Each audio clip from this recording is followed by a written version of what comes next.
LPU ప్లేస్మెంట్ల రికార్డులు సృష్టిస్తోంది. Final year student 2.5 కోట్ల ప్యాకేజ్ పొందుతున్నారు. 1700 మందికి పైగా ఎల్పియు స్టూడెంట్స్ 10 లక్షల నుంచి 2.5 కోట్ల ప్యాకేజెస్ పొందారు.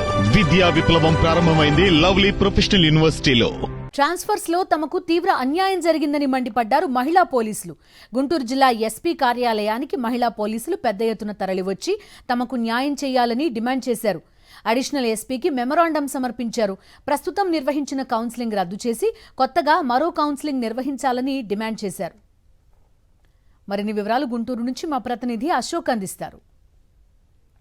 గుంటూరు ఎస్పీ కార్యాలయానికి మహిళా పోలీసులు పెద్ద ఎత్తున తరలివచ్చారు. పూర్తిగా ట్రాన్స్ఫర్లో మాకు అన్యాయం జరిగిందని చెప్తున్నారు. అసలు ఎలాంటి అన్యాయం జరిగిందో మనతో మహిళా పోలీసులు ఉన్నారు, వారిని అడిగినాం. అమ్మ, ఎలాంటి అన్యాయం జరిగింది మీకు? మాకు GO number 5 and GO number 6 ప్రకారం అండి యూఎల్బీలో వార్డ్ టు వార్డ్ ఇచ్చే ఆప్షన్స్ ఉన్నాయండి. దాని ప్రకారం మేము ఆప్షన్ ఫామ్ కూడా ఫిల్ చేసాం. ఫిల్ చేసినా కూడా ఆప్షన్ ఫామ్లో యాక్చువల్ నేను లాక్టేటింగ్ మదర్ని, నాకు 7 మంత్ బేబీ ఉన్నారు. నాకు లాక్టేటింగ్ మదర్ నేను చైల్డ్ని కన్సిడర్ చేయండి, డిపెండెంట్ చైల్డ్ అనే మ్యాటర్ కూడా నేను ఆప్షన్ ఫామ్లో ఫిల్ చేశాను.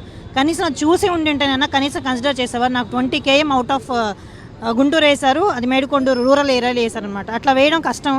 నేను 138 సెక్రటేరియట్ సాకేత్పురంలో చేస్తున్నా అండి. ఇప్పుడు నాకు వచ్చేసి సత్తెనపల్లి కాటమర్రు అనే విలేజ్లో పడింది. అది ఇక్కడ నుంచి 50 కిలోమీటర్స్ డిస్టెన్స్ ఉంది. మాకు పిల్లలు ఆల్రెడీ స్కూల్లో జాయిన్ అయిపోయారు, డిపెండెంట్ పేరెంట్స్ ఉన్నారు. ఇవన్నీ చూడకుండా అసలు మేము ఆప్షన్స్ పెట్టాము. ఆ ఆప్షన్స్ రానప్పుడు మమ్మల్ని అట్లీస్ట్ ఒక ఫోన్ చేసి అడగాల్సింది, అది కూడా లేదు. వాళ్ళు వేసేసారు. అందరు సెక్రటరీస్కి వార్డ్ టు వార్డ్ చేసేసారు. వాళ్ళు కోరుకున్నవి ఇచ్చేసారు వాళ్ళకి. కానీ మాకొక్కళ్ళకే ఉమెన్ పోలీసుల పోస్టుకు ఒక్కటికే ఈ ప్రాబ్లమ్స్ అన్నీ ఉన్నాయి. మాకు మిగతా సెక్రటరీస్ అందరూ హ్యాపీగా వాళ్ళు కోరుకున్న పోస్టులో ఇచ్చేశారు. మిమ్మల్ని ఎక్కడికి వేశారమ్మా? నాకు అసలు లిస్టులో నేమే రాలేదండి. ట్రాన్స్ఫర్స్ లిస్టులో నేమే రాలేదు. అట్లా నాతో పాటు ఇంకొక 100 మంది దాకా ఉన్నాము లిస్టులో పేరు లేని వాళ్ళు. మాతో పాటు పనిచేసే సచివాలయ ఎంప్లాయీస్కి పక్క వార్డుల్లో ఒక వార్డులోనే పక్క సచివాలయాలకు ఇచ్చినప్పుడు మా ఒక్కరికి ఎందుకు ఇలా మెరిట్ ప్రకారం తీసారా, లేకపోతే ఏ కేటగిరీ కింద ఈ ట్రాన్స్ఫర్స్ లిస్ట్ అన్నది వదిలేరో మాకు ఒక ఇన్ఫర్మేషన్ అన్నది లేదు. రేషనలైజేషన్లో నో ఆప్షన్ అని ఇవ్వటం వల్లనే ఇంత గలిబిలి, అంత గజిబిజిగా గందరగోళంగా తయారైంది.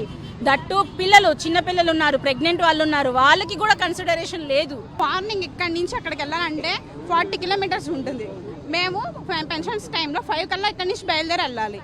మాకు సెక్యూరిటీ ఏంటి ఏమన్నా జరిగితే? మేము లేడీస్మి, మళ్ళీ చిన్న పిల్లలు. నాకు 1 సంవత్సరం పాప అండి. మా అత్త మామ చూసుకుంటున్నారు. ఇప్పటికే వదిలేసి వస్తున్నాను. మళ్ళీ ఆ పాపను వదిలేసి నేను 40 కిలోమీటర్స్ నేను డైలీ రన్ చేయాలంటే నాకు వచ్చే శాలరీ దానికే సరిపోతుంది. వార్డ్ టు వార్డ్ వేయకుండా రూరల్లో వేసేసారు. కౌన్సిలింగ్ రద్దు చేయాలి. పూర్తిగా ఈ కౌన్సిలింగ్లో మాకు తీవ్రమైన అన్యాయం జరిగింది కాబట్టి కౌన్సిలింగ్ రద్దు చేసి మళ్ళీ కౌన్సిలింగ్లు నిర్వహించాలని కూడా మహిళా పోలీసులు డిమాండ్ చేస్తున్నారు. కెమెరామెన్ భాషతో అశోక్, సాక్షి టీవీ, గుంటూరు.